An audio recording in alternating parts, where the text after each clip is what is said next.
Halo rekan semua, berjumpa lagi dengan saya Sylvia Lukitasari, mahasiswi BINUS University Online Learning Program jurusan Business Management. Pada kesempatan kali ini saya akan memaparkan materi dengan judul aspek ekonomi dalam analisis kelayakan proyek. Topik ini merupakan lanjutan dari pembahasan mengenai penilaian kelayakan proyek, khususnya dalam menilai sejauh mana sebuah proyek memberikan kontribusi terhadap pembangunan ekonomi dan sosial masyarakat. Dalam studi kelayakan, aspek ekonomi sangat penting karena proyek yang layak tidak hanya dilihat dari sisi profitabilitas perusahaan, tetapi juga dari manfaatnya terhadap perekonomian secara luas, termasuk kesejahteraan masyarakat, penyerapan tenaga kerja, dan penggunaan sumber daya lokal. Oleh karena itu, analisis ekonomi dilakukan dengan meninjau proyek dari berbagai sudut pandang yang saling melengkapi. Dalam suatu analisis kelayakan proyek, aspek ekonomi berfungsi untuk menilai seberapa besar manfaat yang dapat dihasilkan dari kegiatan investasi terhadap perekonomian secara keseluruhan. Penilaian ekonomi berfokus pada kontribusi proyek bagi pembangunan nasional, peningkatan produktivitas, pemerataan pendapatan, dan pertumbuhan kesejahteraan masyarakat. Berbeda dengan aspek finansial yang menilai keuntungan bagi investor atau perusahaan, aspek ekonomi menilai nilai tambah bagi masyarakat luas dan negara. Oleh sebab itu, pendekatan yang digunakan bersifat makroekonomi dan sosial. Untuk menghasilkan analisis ekonomi yang komprehensif, manfaat dan biaya proyek perlu ditinjau dari 6 sisi utama, yaitu sisi rencana pembangunan nasional yang menilai keterkaitan proyek dengan kebijakan dan tujuan pembangunan negara. Kedua, sisi distribusi nilai tambah untuk mengukur nilai ekonomi yang dihasilkan dan bagaimana nilai tersebut didistribusikan. Ketiga, sisi tenaga kerja yang menilai kemampuan proyek dalam menciptakan lapangan kerja. Keempat, sisi keuntungan ekonomi nasional yang diukur dengan tingkat pengembalian ekonomi nasional atau Economic Rate of Return ERR atau ERR. Kelima, sisi pengaruh sosial yang menilai dampak proyek terhadap kesejahteraan masyarakat. Dan keenam adalah sisi manfaat dan biaya sosial yang menilai kesesuaian antara harga pasar dengan nilai sosial yang sebenarnya. Keenam sisi ini akan memberikan gambaran menyeluruh tentang sejauh mana proyek mampu mendorong pertumbuhan ekonomi yang inklusif dan berkelanjutan. Sisi pertama dalam penilaian aspek ekonomi adalah meninjau proyek berdasarkan rencana pembangunan nasional. Artinya, proyek harus dijalankan sejalan dengan tujuan makro pemerintah dalam meningkatkan kesejahteraan masyarakat, mempercepat pertumbuhan ekonomi, dan memperkuat kemandirian nasional. Ada dua hal utama yang menjadi fokus dalam penilaian ini. Pertama, proyek harus mampu memberikan kesempatan kerja baru bagi masyarakat. Artinya, proyek dapat berkontribusi dalam menurunkan tingkat pengangguran dan meningkatkan produktivitas tenaga kerja. Kedua, proyek harus mengoptimalkan penggunaan sumber daya lokal baik dalam hal tenaga kerja, bahan baku, maupun potensi wilayah. Dengan memanfaatkan sumber daya yang tersedia di daerah, proyek tidak hanya mengurangi ketergantungan pada impor, tetapi juga meningkatkan daya saing ekonomi lokal.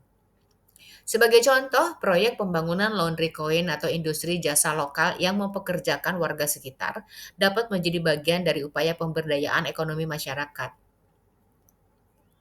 Dengan demikian, proyek tidak hanya menghasilkan keuntungan finansial bagi pemilik modal, tetapi juga berkontribusi terhadap pemerataan ekonomi nasional.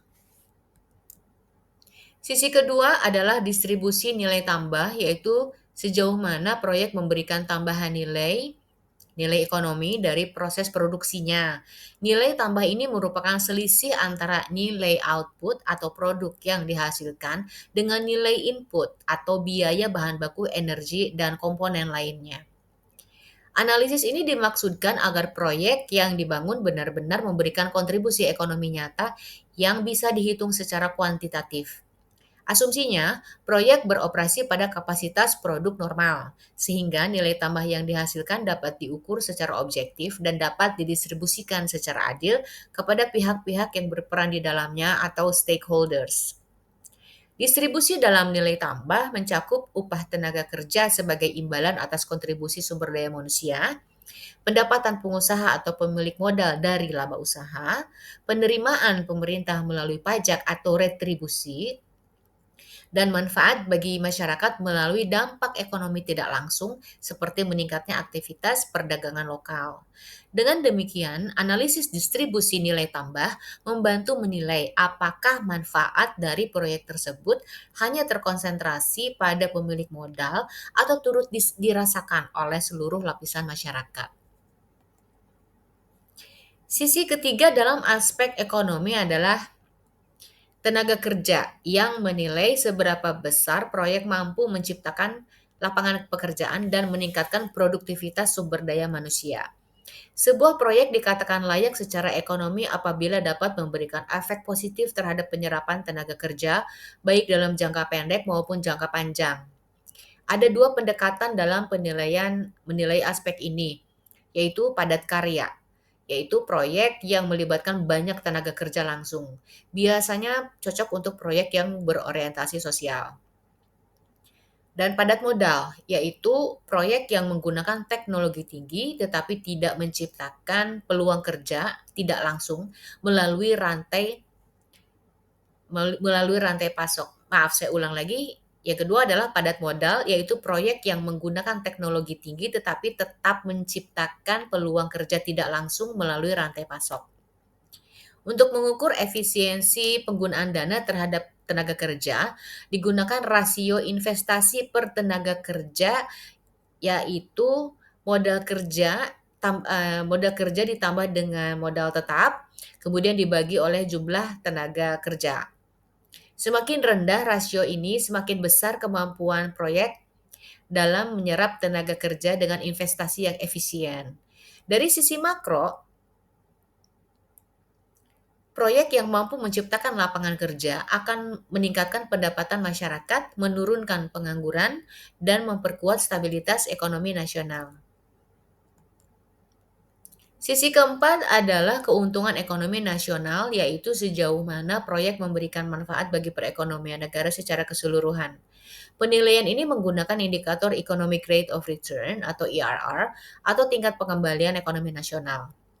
ERR berbeda dari IRR atau IRR, Internal Rate of Return, karena fokusnya bukan pada keuntungan perusahaan, melainkan pada manfaat sosial ekonomi bagi masyarakat.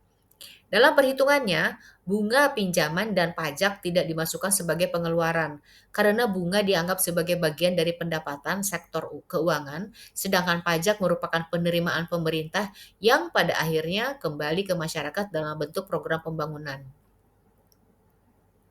Proyek dinilai layak jika ERR lebih besar dari Social Discount Rate atau tingkat pengembalian sosial minimum yang ditetapkan oleh pemerintah. Semakin tinggi nilai ERR, semakin besar kontribusi proyek dalam meningkatkan pendapatan nasional, mendorong pertumbuhan ekonomi, dan menciptakan efek berganda terhadap sektor-sektor lain. Sisi kelima adalah pengaruh sosial, yaitu bagaimana keberadaan proyek dapat memberikan dampak positif terhadap kehidupan masyarakat di sekitarnya. Manfaat sosial yang dimaksud tidak selalu diukur secara finansial, tetapi dapat dilihat dari perubahan sosial dan ekonomi masyarakat setelah proyek dijalankan.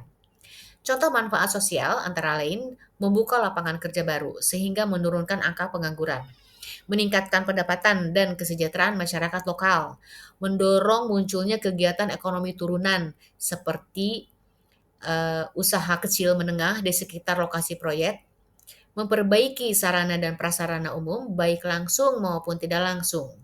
Dengan kata lain, proyek yang layak secara sosial adalah proyek yang diterima masyarakat, memberikan manfaat nyata bagi komunitas sekitar, serta mendukung peningkatan kualitas hidup masyarakat secara keseluruhan.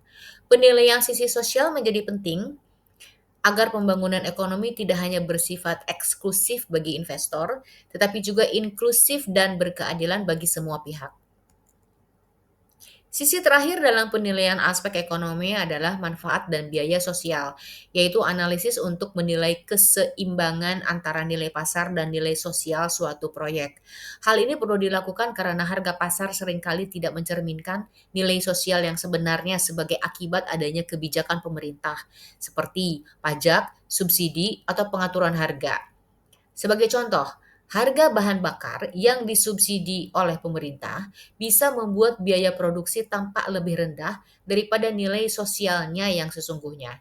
Sebaliknya, pajak yang tinggi pada barang tertentu bisa membuat harga pasar tampak tinggi, padahal dari sisi sosial nilainya tidak sebesar itu.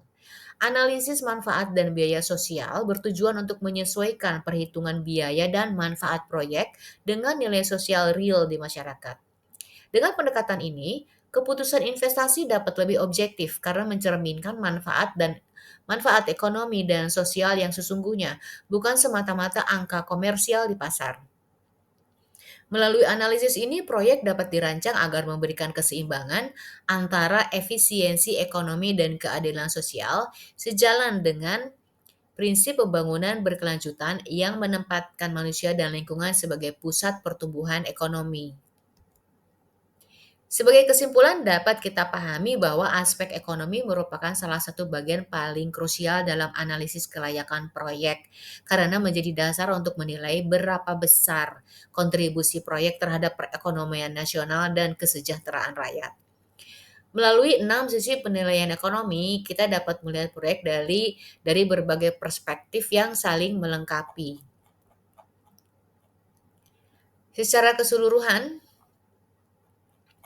Secara keseluruhan, aspek ekonomi membantu memastikan bahwa proyek yang dijalankan benar-benar memberikan nilai tambah bagi masyarakat dan negara, bukan hanya keuntungan bagi perusahaan. Proyek yang layak secara ekonomi adalah proyek yang mampu memperkuat perekonomian, meningkatkan kesejahteraan masyarakat, serta memberikan manfaat jangka panjang secara berkelanjutan. Sebagai penutup dapat saya simpulkan bahwa dalam setiap analisis kelayakan proyek, aspek ekonomi tidak dapat dipisahkan dari dimensi sosial dan pembangunan nasional. Melalui 6 sisi penilaian ekonomi yang telah saya jelaskan, kita belajar bahwa setiap proyek harus membawa dampak positif yang nyata. Tidak hanya dari sisi keuntungan finansial, tetapi juga dalam meningkatkan kualitas hidup masyarakat dan memperkuat perekonomian bangsa.